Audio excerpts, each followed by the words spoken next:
Okay, today I'm doing the pressure washing and some patching up these areas, some tires or tire patch.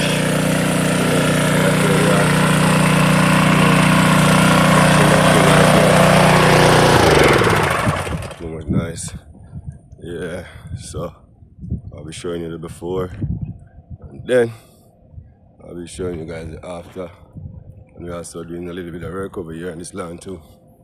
Yeah, they moved the septics from over there, so they're gonna put back some grass and put back some dirt and plant back some seeds and get the land back up nice and pretty. Alright, so this is the before. I'll keep you guys updated the after later on. Alright, let's go.